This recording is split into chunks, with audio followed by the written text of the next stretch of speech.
अस्सलाम वालेकुम नाज़रीन, इस्लामाबाद में सिंध टीवी न्यूज़ के प्रोग्राम राजधानी टाइम से गॾु हाज़िर आहियां तारा जड़। नाज़रीन, पाकिस्तान की मजमूई जेका सूरत हाल है उनमें असां जेकॾहिं सियासी सूरत हाल चऊं, असांजी जेका पाड़ेसियुनि सां लाॻापिया आहिनि उन हवाले सां ॻाल्हि कयूं, जेका माशी सूरत हाल आहे मुल्क जी, अमन अमान जी सूरत हाल केतिरनि सालनि खां ख़ासि करे 9/11 खां पोइ असांजी सूरत हाल मुल्क जी ॾींहों ॾींहुं बदतर थींदी पई वञे, उन हवाले सां असां ॻाल्हाईंदासीं पंहिंजे अॼोके हिन प्रोग्राम में।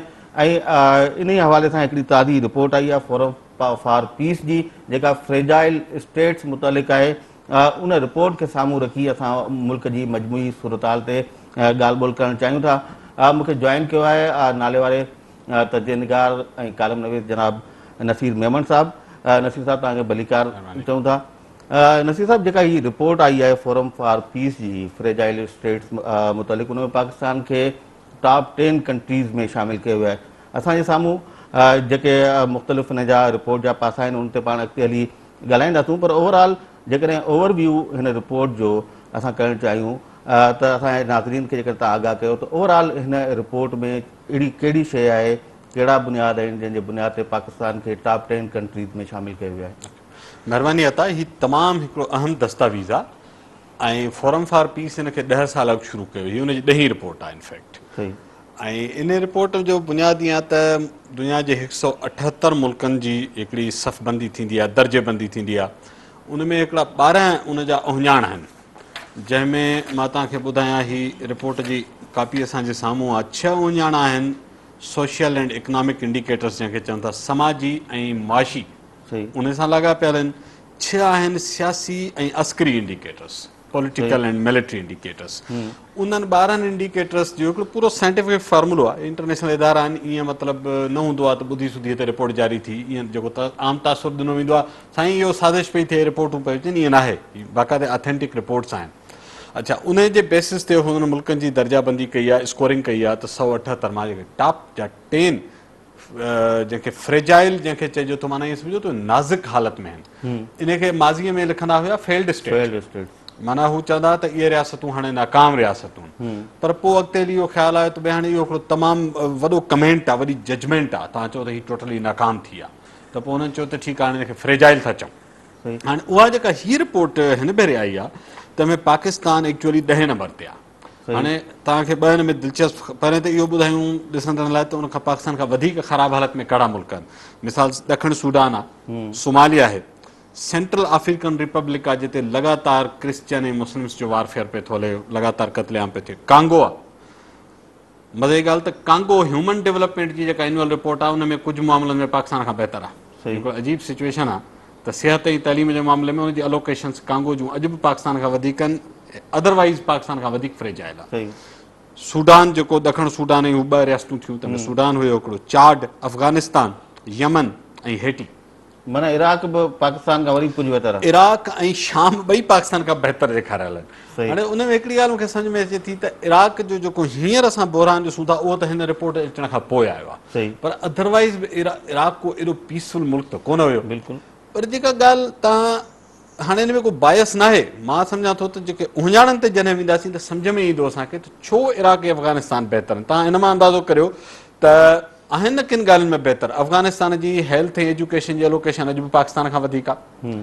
अच्छा, उनखां पोइ कुझु हवाला ॿिया बि आहिनि। फॉर एग्ज़ाम्पल पोलियो जे हवाले सां अफ़गानिस्तान जी परफॉर्मेंस पाकिस्तान खां बहितर आहे, इराक जी परफॉर्मेंस बि पाकिस्तान खां बहितर आहे। सो जॾहिं इहे काफ़ी शयूं जॾहिं मिलाइजनि थियूं, छा इराक हींअर ताज़े बहरान खां अॻु में वॾी हद ताईं हिकिड़ी स्टेबल स्टेट बणिजंदो वियो। हालांकि 2012 या 13 में 11 में शायदि हलियो वियो हो अमेरिका, फ़ौजूं वापसि थी वियूं, नूरुल मालिकी जी पोइ उनखां पोइ हुकूमत रही, पर हुननि उनखे काफ़ी हिकिड़ो स्टेबल रखियो। पोइ हीअ हाणे बहरान आयो आहे, उहो ज़ाहिर आहे ईंदड़ साल जी रिपोर्ट में नज़र ईंदो। पर मजमूई तौरु मां सम्झां थो त इहा रिपोर्ट टॉप जे 10 फ्रेजाइल कंट्रीज़ में हुजणु को सुठो उहिञाण कोन्हे को मुल्क जे लाइ। सही, यानी कि हिन में पाण जेकॾहिं ॾिसूं था त हिन वक़्तु दुनिया में जिते जिते बि किथे गरू गुवेड़ आहे, किथे केतिरा ई मुल्क अहिड़ा आहिनि जिते UN जा अमन मिशन बि वियल आहिनि, पर उहे बि इन्हनि टॉप 10 में शामिल कोन्हे। पाकिस्तान जिते असां हींअर चऊं पिया त पाकिस्तान में सूरत हाल कुझु बहितर थी आहे मुस्लिम लीग नून जी हुकूमत अचण खां अॻु में, पर इहा ई जेका रिपोर्ट तव्हां चओ पिया 10 सालनि खां जेको फोरम फॉर पीस रिपोर्ट्स ॾे पियो त 2011, 2012, 2013 में जॾहिं असां सूरत हाल वधीक ख़राबु पई चई तॾहिं त टॉप 10 कंट्रीज़ में न हुयो। हाणे मुस्लिम लीग नून जी पहिरें साल में ई टॉप 10 में अची वियो, उनजे पोयां तव्हांखे कहिड़ा सबब था नज़र अचनि? ॾिसो, हिकिड़ो त अगेन असांखे हुनजे लाइ उञाण सम्झणा पवंदा ऐं हिकिड़े फैक्टर ते जनरल कमेंट हू कंदा कोन्हनि, ठीकु आहे। हाणे हिकिड़ो त इहो बि ध्यान में रखणु घुरिजे त गुज़िरियल 10 सालनि में 5 भेरा पाकिस्तान टॉप 10 में रहियो आहे। सही।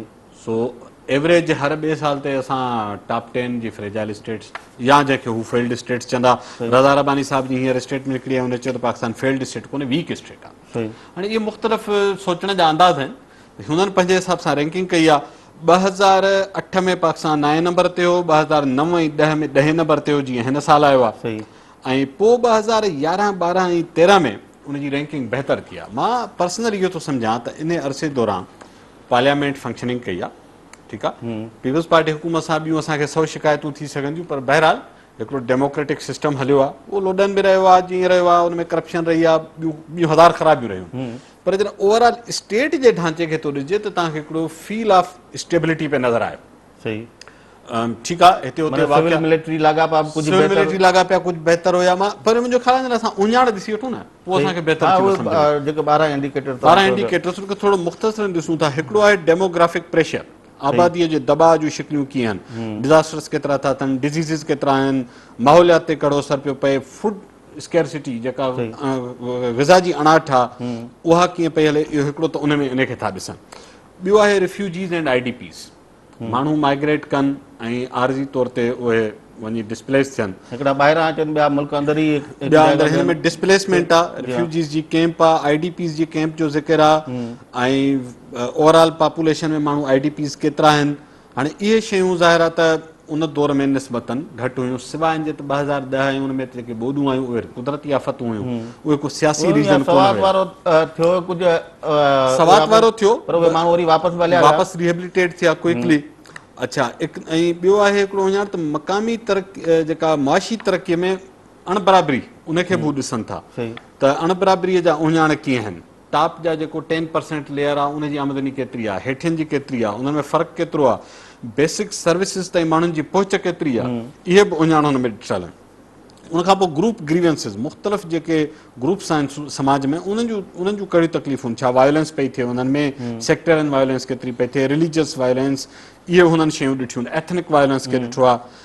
ॿियो आहे अहम उञाण आहे human flight and brain drain, जेको तव्हांजो पढ़ियो लिखियो समाज में माण्हू आहे उहो मुल्क छॾे वञी रहियो हुजे, उन में हिननि ॾिनो आहे त भई माइग्रेशन केतिरी थी थिए, ह्यूमन कैपिटल केतिरो पियो लॾे, केतिरा पढ़िया लिखिया माण्हू मुल्क था छॾनि, उनखे इहो ज़ाहिर आहे त वेझे माज़ी में थोरो ट्रेंड वधियो आहे, बिल्कुलु अनस्टेबिलिटी जो एलिमेंट आहे। पॉवर्टी एंड इकोनॉमिक डिक्लाइन आहे, इकोनॉमिक डेफिसिट केतिरो आहे, यूथ जी एम्प्लॉयमेंट नौजवाननि जी केतिरी आहे, मजमूई तौर ते इन्फ्लेशन केतिरो आहे, इहो हुननि ॾिठो। हाणे इहे आहिनि समाजी ऐं माशी उञाण। हाणे 6 उञाण ॿिया वरी पॉलिटिकल ऐं मिलिट्री जा आहिनि, स्टेट जी लेजिटिमेसी। उन एरिया में मां सम्झां थो त पाकिस्तान अगेन जेकर 10 नंबर ते न हो त मुंहिंजो इहो ख़्याल आहे त टॉप 15 में ज़रूरु हूंदो, उहो रिपोर्ट्स कढी वठंदासीं। ॾिसो, करप्शन जो हुन में उञाण ॾिनल आहे, गवर्नेंस केतिरी असराइती आहे उनजो ॾिनल आहे, सियासी पार्टिसिपेशन केतिरी आहे उनजो ॾिनल आहे। हाणे उहा तव्हां ॾिसो त पुठियनि एतिरनि सालनि में मकानी हुकूमतूं कोन थियूं, तंहिंजे करे पॉलिटिकल पार्टिसिपेशन त हेठि आहे। इलेक्टोरल प्रोसेस कीअं रहियो आहे, इनखे उञाण बनायो आहे। हाणे इन मां लॻे थो त लास्ट ईयर जेका इलेक्शन थी आहे उन ते जेतिरियूं हेतिरियूं शदीद तनक़ीदूं पई थियूं, बिल्कुलु उहा हिकिड़ी नेगेटिव रैंकिंग थी हूंदी हिन भेरे। हाणे त इलाही राज़ पिया खुलनि, मिसाल मैग्नेटिक इंक कई हंधि ते यूज़ ई कोन थी, हाणे उहे सभु शयूं साम्हूं पियूं अचनि, उनजी उहा मयारी कोन्हे। सो हाणे मूंखे लॻे थो त इहे फैक्टर ॾिठा विया आहिनि। इन में इलाही इंडिकेटर पब्लिक सर्विसिस जो आहे, पुलिसिंग केतिरी ठीकु आहे, क्रिमिनल्स केतिरा, क्राइम जो ट्रेंड छा आहे, लिटरेसी कीअं आहे, माण्हू खे पीअण जो पाणी कीअं थो मिले, टेलीफोन ऐं इंटरनेट जूं फैसिलिटीज़ कीअं आहिनि, एनर्जी रिलायबिलिटी बि हिकिड़ो फैक्टर आहे, इन में बि असां डाउन विया हूंदासीं, यकीनन डाउन विया हूंदासीं। Human rights and rule of law, इहो त तमामु सीरियस आहे। मां सम्झां थो इहो जेके पुठिएं साल में पाकिस्तान प्रोटेक्शन ऑर्डिनेंस आयो आहे उन बि हिन रैंकिंग खे हेठि किरायो हूंदो, बिल्कुलु। हाणे त हुनखे एक्ट बनाए छॾियो, पर लास्ट ईयर तव्हांखे यादि आहे त सेप्टेंबर हो या अक्टूबर हुयो, ऑर्डिनेंस जी शिकिल में आयो, हुन ते शदीद एहतिजाज पियो। प्रेस जी फ्रीडम ते ॻाल्हि आहे हिन में, उहा बि नेगेटिव वई हूंदी, तव्हां वेझे माज़ीअ में ॾिठो आहे जेको थियो आहे। सिविल लिबर्टीज़, मजमूई तौर ते शहरी आज़ादियूं कीअं आहिनि, उहे ज़ाहिर आहे घटियूं आहिनि, नवां कानून जेके हिन क़िस्म जा ठहनि पिया। पॉलिटिकल प्रिज़नर्स जो ज़िक्र आहे त छा उहे आहिनि या न, टार्चर एंड एग्जीक्यूशन्स जो आहे फांसीअ जो, हाणे तव्हां ॾिसो न पुठी हुकूमत फांसी जी सज़ा रोकाए वेठी, बिल्कुलु हिननि उनखे फ्लेक्सिबल कयो आहे त ज़ाहिर आहे उहो इंडिकेटर टार्चर जेको तशद्दुद थियल लाश पिया मिलनि हा मुसलसल उहे त ख़ैर पीपल्स पार्टी जे दौर में कोन घटिया पाण में वेठा आहियूं बिल्कुलु उहे जारी आहिनि, पर हूअं रुॻो बलोचिस्तान में पे मिलिया, पोइ सिंध में अचणु शुरू थी विया। अच्छा, सिक्योरिटी जे बारे में हुन लिखियो आहे इंटरनल कन्फ्लिक्ट्स, उन्हनि जो जेको अंदरूनी टकराव आहिनि, तज़ाद ऐं तकरार आहिनि उहे केतिरा आहिनि, राइट्स एंड प्रोटेस्ट केतिरा पिया थियनि, फसाद केतिरा पिया थियनि, मिलिट्री कूद का न थी आहे, फ़ौज जो टेक ओवर त न थियो आहे, रेबल्स जी एक्टिविटी जेके बाग़ी हिंद रियासत जा, मिलिटेंसी ओवरऑल लिखियलु आहे, हाणे इहो बि नेगेटिव वई हूंदी, सीधी सी ॻाल्हि आहे, फैक्शनलाइज़ इलिटेंस उन में आहे त पावर स्ट्रगल केतिरी थी हले, फ्लॉड इलेक्शंस कीअं था थियनि उनजो बि आहे, उहो त ज़ाहिर असां पहिरियों ज़िक्र कयो आहे, पॉलिटिकल कंपीटिशन चटाभेटी उहा केतिरी आहे सियासी, उहा इलेक्शन जे दौर में तमामु हाइट ते हुई। पोइ आख़िरी इंडिकेटर आहे एक्सटर्नल इंटरवेंशन, ॿाहिरियूं कहिड़े क़िस्म जूं मुदाख़लतूं जेके सुठियूं या ॿई ख़राब थी सघनि थियूं, मिसाल तौरु फॉरेन असिस्टेंस, छा इमदाद आई या न आई या घटी आहे वधी आहे, प्रेज़ेंस ऑफ पीस कीपर्स, ॿाहिरियूं फ़ौजूं त तव्हां वटि न रहियूं जेके पीस कीपिंग कनि, क्रेडिट रेटिंग में तव्हां किथे बीठा आहियो उहो इंडिकेटर आहे, सैंक्शन्स ते के न लॻियूं आहिनि पाबंदियूं, हाणे इहे सभु इंडिकेटर्स असां ॾिसूं था त पाकिस्तान जी मजमूई तौर ते जेका सिहत आहे इन्हनि उञाणनि में एॾी का सुठी असांखे नज़र बिल्कुलु इहे सबबु आहे न, पर नसीर साहब वरी बि ॻाल्हि उहा ई कंदासूं त पाकिस्तान पीपल्स पार्टी जा इहे 3 साल ऐं नून जो इहो पहिरियों साल सूरत हाल का घणी ख़राबु असांखे नज़र नथी अचे। पाण जेकॾहिं ॾिसूं त मुस्लिम लीग नून त चए थी त तव्हां माशी इस्तेकाम बि आंदो आहे, एनर्जी जे हवाले सां बि मुख़्तलिफ़ शयूं मुख़्तलिफ़ प्रोजेक्ट आणियूं पिया, उन खां पोइ जेका दहशतगर्दी आहे उहा बि असांजे दौर में मादीअ बेट में घटि थी आहे। हूअं बि तव्हांखे ख़बर आहे तालिबान या इन क़िस्म जा जेके एलिमेंट्स आहिनि उन्हनि साफ़ कार्नर आहे मुस्लिम लीग नून जो, ऐं गुज़िरियल इलेक्शन में बि असांजे साम्हूं हो त कीअं हिननि ग्रुपनि सपोर्ट कयो मुस्लिम लीग नून खे, त इन्हनि सभिनी शयुनि जे बावजूदि सूरत हाल वधीक ख़राबु हिन रिपोर्ट में असांखे नज़र पई अचे, त उहो सम्झणु थो चाहियां असांजे नाज़रीन ताईं जेकॾहिं तव्हां सम्झाए सघो शइ त कहिड़ो सबबु आहे जो उहे 3 साल ऐं हिकिड़ो साल एॾो मनफ़ी इम्पैक्ट पियो आहे पाकिस्तान जी मजबूरी सूरत हाल ते। मां सम्झां थो त अता को मनफ़ी असर में को गैर मामूली फ़र्क़ु न आयो आहे, जेकॾहिं हाणे 10 नंबर ते आहे त 2012-13 जूं रिपोर्टूं खोलियो अगेन टॉप 15 में ज़रूरु तव्हांखे मिली वेंदो, पर उन हिकिड़ो वरी ॿियो फैक्टर थियो आहे, कुझु ॿियनि मुल्कनि जूं थोरी शयूं बहितर थी वियूं आहिनि विच में, त उहे रैंकिंग में टॉप 10 में टॉप 10 में आहे उहे थोरो निकिरी आहे, उहे थोरा स्टेबल थिया आहिनि, कुझु कंट्रीज़ में ईअं बि थियो आहे, उनजे करे पाकिस्तान जी सूरत हाल तव्हांखे निस्बती तौरु ख़राबु थी लॻे, हीअ आहे निस्बती, हीअ एब्सोल्यूट आहे कोन, तंहिंजे करे मां इहो थो सम्झां त परफॉर्मेंस खे जेकर असां ॾिसंदासूं त ऑनेस्टली को वॾो फ़र्क़ु ओवरऑल हिननि इंडिकेटर्स जे हवाले सां पाकिस्तान जहिड़ो पीपल्स पार्टीअ जे दौर में मोराल अहिड़ो ई आहे, मूंखे को वॾो गैर मामूली फ़र्क़ु ऑनेस्टली नज़र कोन थो अचे। पाण ही हुकूमत जी जेका दावा आहे त भई असां इंटरनेशनल मार्केट में असांजे बॉन्ड्स जी डिमांड वधी वई, असां वधीक इकोनॉमी स्टेबल कई आहे, ॿी ॻाल्हि आहे त हुन इंट्रस्ट रेट एतिरा हाई पिया फ़र्क़ु कया, बिल्कुलु क्राइम जो रेट तव्हां ॾिसो हो ई साॻियो आहे, पुरलट मारामारी, हाणे पाण थोरो कराची में तव्हां नाले मां तारा ऑपरेशन ॾिसो था, अदरवाइज़ साॻियो हलो पिए।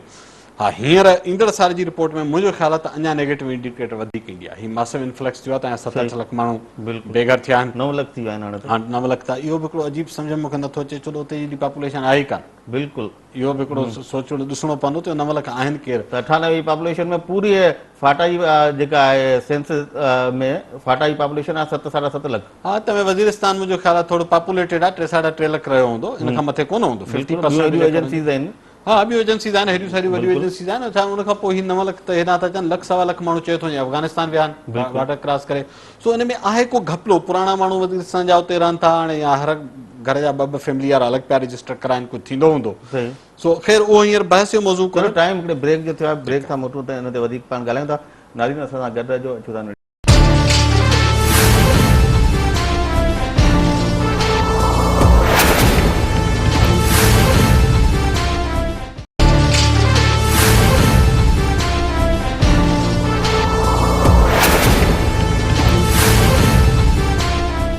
नाज़रीन प्रोग्राम में ॿीहर भलीकार। नसीर साहब, माज़ी में असां ॾिठो चूंडुनि खां अॻु में मुख़्तलिफ़ सर्वेस पिया आया, कॾहिं IRI जो सर्वे आयो पिए, कॾहिं NDI जो पिया आयो, कॾहिं ॿियनि मुख़्तलिफ़ इदारनि जो, के आलमी इंटरनेशनल NGOs हुयूं, के नेशनल हुयूं। बुनियादी जेको सवाल उन ते उथंदो हो त बाबा सर्वे करायो कहिड़नि माण्हुनि खां थो वञे, माना सर्वे कराईंदड़ केरु आहिनि, ऐं सवाल कया कहिड़े तबिके खां था वञनि, शहरी माण्हू आहिनि, ॿाराड़ी जा आहिनि, केरु आहिनि, त त ओवरऑल इन हवाले सां मुख़्तलिफ़ एतिराज़ उथंदा रहिया आहिनि। त हाणे हीउ जेको फोरम फॉर पीस आहे, ठीकु आहे, हिननि पंहिंजो सभु हिननि 12 इंडिकेटर्स हिननि खे बुनियादु बणाए ऐं मुख़्तलिफ़ शयूं ॾिसी हुननि जो जाइज़ो वठी पंहिंजी रिपोर्ट जारी करे छॾी आहे। पर हीअ एॾा साख वारा आहिनि, हिते जेको सर्वे कराइनि था या जंहिं क़िस्म जी इंफॉर्मेशन हिन ताईं पहुचे थी, उहे माण्हू उन्हनि जी साख कीअं आहे, हिन ते अखियूं पूरे एतमाद करे सघिजे थो हिन इदारे ते? त हाणे हिकिड़ी ॻाल्हि सम्झणु घुरिजे त रिसर्च जी पंहिंजी हिकु मेथोडोलॉजी आहे, ठीकु आहे, उन में सैम्पलिंग जूं पंहिंजूं इस्टेब्लिश टेक्निक्स आहिनि। सही, ईअं न हूंदो आहे त को बि कंहिंजे दर ते वञी पहुचे ईअं ई चए त साईं तव्हां ॿुधायो। उन्हनि खे ख़बर आहे त जॾहिं असां पॉलिटिकल रैंकिंग कयूं था त जेकर तव्हां सॼो सर्वे कराची मां कंदो त रिज़ल्ट ॿिया हूंदा, सॼो सर्वे वञी सुन जी ॿहिराड़ीअ मां कंदो लाड़काणे नवाज़ शाह मां त रिज़ल्ट ॿिया हूंदा, अमन अमान ते हुकूमत जी पॉपुलरिटी ते तव्हां लाहौर में सर्वे कंदो त रिज़ल्ट ॿियो ईंदो, कोयटा में कंदो त ॿियो ईंदो। सो उन जी सैम्पलिंग जी हिकिड़ी बैलेंस टेक्निक हूंदी आहे, उहा ॻाल्हि हू सम्झनि था। ऐं हीअ जेके इंटरनेशनल इदारा आहिनि, इहा ॻाल्हि सम्झणु घुरिजे त जेके 178 मुल्कनि जी रैंकिंग कई अथनि, ईअं त कोन्हे रुगो पाकिस्तान ते रिपोर्ट ॾेई छॾी अथनि, ठीकु आहे, त उन्हनि जो पंहिंजा हिकिड़ा इंटरनेशनली रिकग्नाइज़ रिसर्च जा प्रोटोकॉल्स आहिनि, रिसर्च जो पूरी ऑब्ज़र्वेशन हिननि जे मथां थींदी आहे। हीअ इदारा जवाबु ॾियनि, तव्हां अॼु ईमेल लिखी हिकु हिकु शइ हिननि खां पुछी सघो था, ईअं न आहे त जवाबु न ॾींदा। IRI NDI या इहो कोन्हनि सरकार पाकिस्तान वांगुरु चवंदा सभु कुझु कॉन्फिडेंशियल आहे। हीअ हिकिड़ी प्रॉपर रिसर्च थींदी आहे। हिकिड़ो आसान तरीक़ो आहे, मुंहिंजे फेवर में अचे त मां चवंदो साईं ॾिसो फलाणी रिपोर्ट, इहा ई IRI जूं रिपोर्टूं कोर्ट न कंदी हुई छा पीपुल्स पार्टी पहिरें? बिल्कुलु ख़िलाफ़ अचे पोइ 100 सुवाल न साईं हीअं न हो, हुन में हूअं न हो। इन्हनि जेके तनक़ीद था कनि रिपोर्ट खोले पढ़ंदा बि कोन, मूंखे पर्सनली ख़बर आहे। वेझड़ाई में 2 रिपोर्टूं आहिनि, गैलप जी आई, हुन में मुस्लिम लीग नून जो ग्राफ अलाए किथे बीठो आहे, उन खां पोइ ताज़ो वरी SDPI जी आई आहे त हुन में सूरताली चेंज आहे। ॾिसो, हिकिड़ो त पहिरीं ॻाल्हि सम्झणु घुरिजे त दुनिया में तव्हां 10 रिसर्च करायो, ज़रूरी न आहे त 100% साॻियो ट्रेंड नज़र अचे, इहो त फ़र्क़ु अची सघे थो। तव्हां रिसर्च में रुगो 15 ॾींहंनि जो गैप कयो, को हिकिड़ो वॾो सिंगल इंडिकेटर तव्हांजे ख़िलाफ़ु थी वेंदो, को हिकिड़ो वॾो वाक़ियो तव्हांखे बिगाड़े छॾींदो रिसर्च। हीअ रिसर्च वैलिड हूंदी आहे उन ॾींहुं, उन वक़्तु, उन महल ताईं जॾहिं तव्हां रिसर्च जो फ्रेम में वेठा आहियो, ठीकु आहे। सो तंहिंजे करे 18 करोड़ आबादी जो मुल्क आहे, सैंपल त नंढा थींदा, तव्हां केतिरा बि साइंटिफिकली कयो, 2 रिसर्च 2 डिफरेंट रिज़ल्ट ॾींदियूं। इवन जेका एम्पिरिकल साइंस आहे उन में डेटा चेंज थी वेंदी आहे। सो ईअं न आहे, हा इहा ॻाल्हि आहे त हीउ को हतमी आख़िरी सच न हूंदो, पर हलो हिकिड़े लम्हे लाइ मञूं था त रिसर्च जी मेथोडोलॉजी फ्लॉड आहे। असां पाण में वेठा आहियूं, इंडिकेटर असां ॾिठा, मुल्कनि जा नाला ॾिठासीं, छा असांखे लॻे नथो त पाकिस्तान हिते ई किथे हूंदो? हलो 10 न हूंदो, साज़िश कई हूंदनि, भला 20 हूंदो? बिल्कुलु ईअं त कोन हूंदो त बॉटम में बीठो हूंदो। हीअ जेके बि इंडिकेटर आहिनि, तव्हां सभु कंट्रीज़ जा थोरो घणो इहो परदेही मुल्कनि जी सियासत इकोनॉमी खे तव्हां बि पढ़ो था, असां पढ़ूं था, तव्हां रैंकिंग साम्हूं रखी ॾिसो हिननि इंडिकेटर्स जी, 10, 11, 12 खे छॾे था ॾियूं, पर इन खां इनकार करे न सघंदासीं त पाकिस्तान मजमूई तौर ते मोस्ट फ्रेजाइल स्टेट जी सफ़ में आहे। इन खां असां जवाबु नथा ॾेई सघूं। हाणे न उहा ॻाल्हि कोन्हे, थोरो इहो पियो चवां त इहे जेके सर्वेस थियनि था, जीअं असां इलेक्शन्स में बि ॾिठो, हाणे इंडिया में हींअर इलेक्शन थी था, तो इलेक्शन्स खां अॻु में प्री इलेक्शन जेके मुख़्तलिफ़ रिपोर्ट्स आयूं, उन में जेके रिज़ल्ट्स आया पे इलेक्शन में असांखे सभु उहे ई नज़र आया। अहिड़ी तरह पाकिस्तान में बि मुख़्तलिफ़ सर्वे आया हुआ इलेक्शन खां अॻु में, उन मां कुझु सही थिया, कुझु ग़लति बि साबित थिया। त असुलु ॻाल्हि आहे त हीअ जेके रिपोर्ट्स अचनि थियूं, उन्हनि रिपोर्ट्स में किथे न किथे का न का ज़ाहिर सभु माण्हू अहिड़ा त कोन्ह ठहंदा जेके पाकिस्तान जा हामी हुजनि, कुझु पाकिस्तान जी मुखालफ़त बि कंदड़ माण्हू उते आहिनि। त उन हवाले सां चवां पियो त किथे पाकिस्तान जे ख़िलाफ़ बि के शयूं यूज़ थींदियूं हूंदियूं। ॾिसो, जेकर अज़्यूम करियूं, मुंहिंजा ॻाल्हि कई न, त अज़्यूम था करियूं त इहा रिपोर्ट जेका टॉप 10 में ॾेखारियल आहे, सा साज़िश जो शिकार आहे। मां तॾहिं थो चवां न, भला जेन्युअन करायूं, पाण में वेठा आहियूं, इंडिकेटर साम्हूं रखो, धुको था हणूं, टॉप 10 में न हूंदो, भला टॉप 20 में त हूंदो ई हूंदो न साईं। त मां सिर्फ़ु इहो थो चवां त इहो फ़र्क़ु एॾो वॾो न हूंदो जो सुभाणे केरु अची चए मां टॉप 10 में कोन आहियां, मां टॉप 15 में आहियां, सोचा सो वाट, छा हुन सां मुंहिंजी इज़त वधी वई? इहो ईअं आहे त मां चवां दादा फेल बराबरि थियो आहे, पर मुंहिंजो मार्कूं 26 कोन न, मुंहिंजो 28 अथई। अरे बाबा फेल त थी आहे न, 33 त कोन हुयूं न। सो चवण जो मक़सदु आहे त असां खणी 10 न हूंदासीं, असांजे ख़िलाफ़ु वॾी साज़िश। पहिरीं ॻाल्हि इहा त इंटरनेशनल इदारा जनरली इन चकर में पवंदा कोन्हनि, हिन खे साज़िश कराए छा हिन सां मिलंदो छा, हिन जे करे न को तव्हांजी एड थी बंदि थिए, न को UN थी तव्हां ते सुभाणे हमिलो करे। ही अहिड़ियूं इंटरनल रिपोर्ट्स ते बि ऑब्जेक्शन थिया। मिसाल तव्हांखे यादि आहे, असर जी रिपोर्ट आई हुई सिंध जे एजुकेशन जे बारे में, 4 सूबनि जी आई, पोइ हिकिड़े ज़िम्मेवार माण्हू हिकिड़े टीवी प्रोग्राम ते वेठा थी चई साईं ही डेटा कूड़ी आहे, ही वॾा थियल आहे। मूं चयो हलो मञूं था त इन डेटा में वॾा थियल आहे। ही जेके चयो वियो आहे त हेतिरा % शागिर्द सिंधी नथा लिखी सघनि, हेतिरा % शागिर्द मैथमेटिक्स नथा पढ़े, छा असांखे सिंधी स्कूलनि जी बराबरि ख़बर न आहे त इहो हाल एतिरो बुरो आहे या न? तूं चओ त इहो कूड़ आहे, मजमूई रैंकिंग में तूं चई थो ग़लति आहे, मूं तुंहिंजी ॻाल्हि मञी छॾी। ॻाल्हि आहे तव्हां जॾहिं उञाणनि ते वेंदो, मिसाल तौर 12 उञाण त असां खणी ॾिसो न, हिकिड़ो हिकिड़ो वरी था रिपीट था करियो।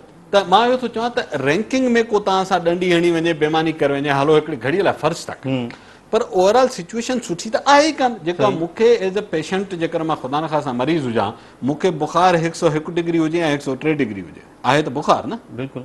हा, मां चवां थो न आहे मूंखे 94, तव्हां 103 कयो आहे, पोइ मुंहिंजी ॻाल्हि जाइज़ आहे। मुंहिंजी 10 रुपए जी शइ खे तव्हां 50 रुपया कयो आहे, पोइ त मुंहिंजो जाइज़ आहे। पर 10 खे 11 कयो आहे त मां चवंदो ठीकु आहे, मैथमेटिकली तव्हां इनकरेक्ट आहियो, पर साफ़ माप कोन आहे। सो मां मजमूई सूरत हाल मां सम्झां थो त असांखे उहो जेको चवंदा आहिनि त उठ पखी वांगुरु वारीअ में मथो न हणूं। हुकूमतूं, सिविल सोसाइटी, ही फेल्यूअर भला जे कराए त को हिकिड़े जो थोरे हूंदो आहे, इहा बि ॻाल्हि सम्झणु घुरिजे। स्टेट जा सभु पुर्ज़ा उनजो ज़िम्मेवार जेके 12 इंडिकेटर अथनि उनमें त हर पासो आहे। ॾिसो हुनमें जुडिशरी आहे, हुनमें पुलिस आहे, हुनमें मिलिट्री आहे, उनमें सभिनी ईअं न आहे त जेकर ही फेल्यूअर आहे त रुगो नवाज़ शरीफ़ जो या रुगो ज़रदारी साहिब या पीपल्स पार्टीअ जो फेल्यूअर हूंदो, नवाज़ लीग जो हूंदो, ईअं न हूंदो। मजमूई तौर ते स्टेट वञे केॾांहुं पई, सो त असां ॾिसूं पिया त रफ़ी साहिब, दुनिया जा पोणा 200 मुल्क, उन्हनि में असां 10 नंबर ते बीठा आहियूं हिन महिल। त हाणे इहा जेका सॼी सूरत हाल, हाणे तव्हां जीअं चयो त सभु ज़िम्मेदार आहियूं, पर ओवरऑल तव्हांखे नज़र अचे थो त इहा सूरत हाल ज़ाहिर 10 सालनि में 5 भेरा असां टॉप 10 में आया आहियूं। तव्हांखे को नज़र अचे थो कंहिं बि दौर में कंहिं बि हुकुमरान इहा कोशिशि कई हुजे त इन क़िस्म जी वर्स्ट सूरत हाल आहे असांजे मुल्क में, उनखे बहितर करण लाइ असां का कोशिशि करियूं, को अञा बहितरी आणियूं, मुख़्तलिफ़ कंहिं चलो हिननि ॿारनि इंडिकेटर्स ते कमु न थियो हुजे, के 2 ते 3 ते कुझु नज़र आयो आहे तव्हांखे? इन खां इहो तमामु अहम सुवालु आहे। मां इन खां पहिरियों हिकिड़ी ॿी ॻाल्हि पुठीअ सां ॻंढे वञा, मूंखे बाद में ख़्यालु आयो त ॾिसो ही रिपोर्टुनि में जेका सूरत हाल ख़राबु पई नज़र अचे वारो हिन हिकिड़ी में त कान ई आहे न। मोस्ट डेंजरस जर्नलिस्ट लाइ कंट्री में असां शामिलु, माउरुनि जा मौतनि जे हवाले सां जेका मोस्ट डेंजरस कंट्री उन में असां शामिलु, ॿारनि जे हवाले सां मोस्ट डेंजरस स्टेट्स में असां शामिलु, इंसानी तरक़ीअ में जेके लोएस्ट नंबर ते आहिनि, मुंहिंजो ख़्यालु आहे पुठिएं साल बि 145 नंबर ते आसीं। सो इन्हनि सभिनी जो ट्रेंड त साॻियो आहे। त हिकिड़ो तव्हां सां बेमानी कंदो सॼो राज, सॼी दुनिया त दुश्मन कान्हे, सो पहिरियों मां उनखे जवाबु ॾियणु चाहियां थी, उन सां अलाइंड आहे। हाणे अचूं था त इहे सभु फेल्यूअर्स नज़र पिया अचनि, पोइ हुकूमतुनि इन सिलसिले में छा कयो आहे? पहिरीं ॻाल्हि इहा त ज़ाहिर आहे त हिन जी जिते मूं चयो त ज़िम्मेवार सभई आहिनि, पर उनजो क़तल मतिलबु कोन्हे त बुनियादी ज़िम्मेवारीअ खां हुकूमत माफ़ थी वई। बुनियादी ज़िम्मेवारी हुकूमत जी आहे। बिल्कुलु। हाणे हुन में फैक्टर कंट्रीब्यूट कनि था, हुकूमत सां लाॻापियल आहिनि, बाक़ी सभु जेके बि हुकूमत ज़िम्मेवार आहे न, सवाइ असां खणी चऊं था मिलिट्री हुनजे कंट्रोल में न हूंदी, जुडिशरी कंट्रोल में न हूंदी, पर भला ही रोज़मरह जी करप्शन, ही सर्विस प्रोवाइडिंग में कई उञाणनि जेके रोज़मरह जी गवर्नेंस सां ॻंढियल आहिनि। बिल्कुलु। उन खां हुकूमत इनकार न करे सघंदी। हाणे चऊं था त छा इनखे ही जेके इंडिकेटर तव्हांखे अॼु नज़र अचनि था ख़राबु थिया आहिनि, या पाकिस्तान टॉप 10 में 5 भेरा आयो आहे, चलो अॻु में निशानदेही कोन थींदी हुई, पर हाणे मुसलसल आलमी इदारा हुजनि या मुल्की इदारा हुजनि, उहे निशानदेही बि कनि था, उहे ॿुधाइनि बि था त कहिड़े सेक्टर में किथे का ख़राबी आहे, छा कोन्हे। उहे सभु निशानदेही थियण खां पोइ असांजा हुकुमरान जेके गुज़िरियल 10 सालनि खां 15 खां 20 सालनि खां इक़्तिदार में रहंदा पिया अचनि, उन्हनि जे पारां तव्हांखे इन क़िस्म जी का कोशिशि नज़र आई आहे त कंहिं न कंहिं हिकिड़े सेक्टर में, 2 में, 5 में, 12 में भले न हुजे, को बहितरी पैदा करियूं, को उन में भला को असां अॻु वधायूं? कुझु ॻाल्हियूं हिकिड़ो त पहिरें ज़हन में रखणु घुरिजे त जीअं मूं गुज़ारिश कई त हीअ एक्यूमुलेटेड डेफिसिट आहे। सही, ठीकु आहे। ऐं जेको 50-60 सालनि जो गंद आहे उहो हाणे हिकदमि 2, 4, 5, 10 सालनि में ठीकु बि कोन्हे थियो। इन लाइ बि असांखे ज़हनी तौरु तयारु रहणु घुरिजे। हाणे इनिशिएटिव्स हुकूमतूं पंहिंजे तौर तां, ही त हिकिड़ी वॾी सीरियस इंडिकेशन पंहिंजो जदवल आहे, इंडेक्स आहे फ्रेजाइल ऐं फेल्ड जी, पर हिन खां नंढियूं खणो, मिलेनियम डेवलपमेंट गोल खणो, उन में कड़ी IS ऐं मिलिट्री इन्वॉल्व आहे, पाण में वेठा आहिनि।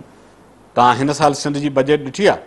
बिल्कुलु। मूं गुज़िरियल हफ़्ते द न्यूज़ में ते आर्टिकल लिखियो आहे, यार 185 अरब रखी तव्हां 100 अरब बि ख़र्च न कयो। एजुकेशन, हेल्थ, एग्रीकल्चर, इन्वायरमेंट, जेको शोबो खणो तव्हां 50% बजट ख़र्च न कई आहे, ऐं जंहिंमें 300% मथे ख़र्च कई अथव उहा आहे पब्लिसिटी कैंपेन। बिल्कुलु। ब्रॉडकास्टिंग इहा 4 अरब रुपया ख़र्च कयो, लीडरनि जा फोटो, मुबारकबादुनि जा पैगाम, फलाणो ॾियारो, फलाणे खे हार, फलाणे खे वाधायूं। त तरजीहूं त तव्हांजे साम्हूं आहिनि। मजमूई तौर ते मुंहिंजो प्रॉब्लम इहो आहे, मां हमेशह चवंदो आहियां, हिन रियासत हुकूमत न पाकिस्तान जे शहरीअ खे रियासत पंहिंजो महवर कॾहिं सम्झो ई कोन्हे। सही ही त बुनियादी तौर ते इवाल्व थी एज़ अ सिक्योरिटी स्टेट। पहिरें ॾींहं खां तव्हांखे ख़तरो, जॾहिं खां पैदा थियासीं इंडिया थो हमलो करे, अॼु रूस थो हमलो करे, अॼु अफ़गानिस्तान दुश्मन, अदा ईरान बि दुश्मन, सभु असांजा दुश्मन, दुश्मनियूं बि असां पालियूं। बिल्कुलु। सो शहरनि जे लाइ त तव्हांखे ख़बर आहे पाकिस्तान जी जेका पहिरीं बजट आई उन में रेवेन्यू इनकम जो 85% डिफेंस बजट हुई साईं। इहा हो असांजो पहिरियों भागवत वारो साल जो असां चयो त असां आज़ादु थियासीं। आज़ादु इहो थियासीं त 85% ऑफ रेवेन्यू इनकम असां डिफेंस लाइ रखी हुई। ऐं पोइ कणिक घुराईसीं अमेरिका खां, उठनि में आहियूंसीं विचनि में तख़्तियूं, त थैंक यू अमेरिका। इहा हुई असांजी सॉवरेनिटी, इहा हुई असांजी फ्रीडम। माना स्टार्ट उतां खां वरितो। यस, असांखे मञणु घुरिजे। उन खां पोइ छा थियो, 11 साल मार्शलाऊं हुयनि, बिल्कुलु मुल्क जा तख़्ता कढी छॾनि। गोल्डन एरा, सुनहरो दौर। हाणे अंदरि वञी झाती पाए ॾिसो, जेका ॿेड़ी ॿुॾी आहे मुल्क जी, जेका तबाही थियासीं।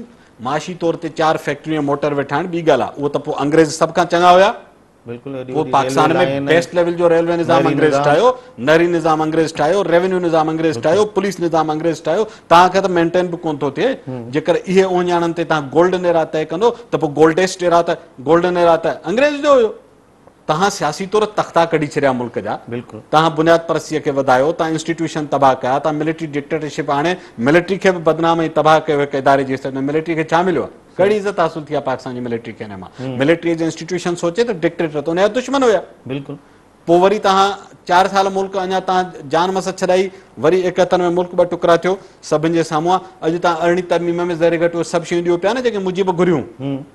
तव्हांखे त कराचीअ जे मेयर खे वधीक पावर ॾेई छॾिया, मुजीब खे तॾहिं ॾियो आहे त पाकिस्तान टुटे ई न। बिल्कुलु। सो हीउ जेको रवैयो शहरीअ ॾांहुं, मां मजमूई तौर हिनखे रवैयो थो ॾिसां, शहरीअ ॾांहुं शहरी मर्कज़ हुयो ई कोन, सवाइ भुटे जे दौर में तव्हांखे डेवलपमेंट बजट जो ट्रेंड डिफेंस बजट खां अप थो मिले। बाक़ी सॼो अरसो तव्हां ॾिसो सिक्योरिटी स्टेट आहे। अफ़गानिस्तान जी जंग असांखे विणी, अमेरिका लाइ पघार ते जिहाद असां कयूं, वरी अमेरिका जे ख़िलाफ़ हुनखे मारणो आहे, वरी असां हाज़िर आहियूं। शाम में लड़ाई करणी आहे, असां हाज़िर वेठा आहियूं। दुनिया में बाहि किथे ॾियणी आहे, असांखे ॾिसो, तीली ऐं माचीस मुंहिंजो, पैसा तव्हांजा। सही। हाणे इन रवैये जे करे शहरीअ जी तइलीम, शहरीअ जी सिहत, शहरीअ जी इज़त हुजे तव्हांजे मिशन जो हिसो, त हिन रिपोर्टुनि में तव्हां चङा नज़र अचो। उहो त असां आहियूं कोन, अॼु बि कोन्हे। अॼु बि कोन्हे। न पोइ हीअ जमूरियत कहिड़े कम जी? अलामा तयाल क़ादरी चए थो हिन जमूरियत खे बाहि ॾियो को। हीअ सभु तव्हांजे ख़्याल में सदाईं चोर चढ़िया वेठा हूंदा। टाइम हिकिड़े ब्रेक जो थियो आहे, हिनखे ई कंटिन्यू कंदासीं। नाज़रीन, असां सां गॾु अचो। हाणे ब्रेक खां वापसि अची नसीर साहिब खां इहो ॼाणण जी कोशिशि कंदासीं त हाणे आख़िर असांखे पंहिंजे मुस्तक़बिल लाइ छा करणु खपे। हुकुमरान जो किरदारु कहिड़ो हुजणु खपे, आवाम जो, सिविल सोसाइटी जो, मीडिया जो, मुख़्तलिफ़ जेके आहिनि। ज़ाहिर आहे हिकिड़ी सूरत हाल त बिल्कुलु ख़राबु आहे, पर उन ते रुॻो दाऊं करणु उहो बि ज़ाहिर आहे हिकिड़ो दांव करे माण्हू उन सां गॾोगॾु माण्हुनि जे अॻियां उहो सॼी सूरत हाल पेश बि करे, पर उनजी बहितरी लाइ बि जेके इदारा आहिनि जिन खे किरदारु अदा करणु खपे, त उन लाइ कहिड़ा एफर्ट हुजणु खपनि। अचो था नंढी साई खां पोइ।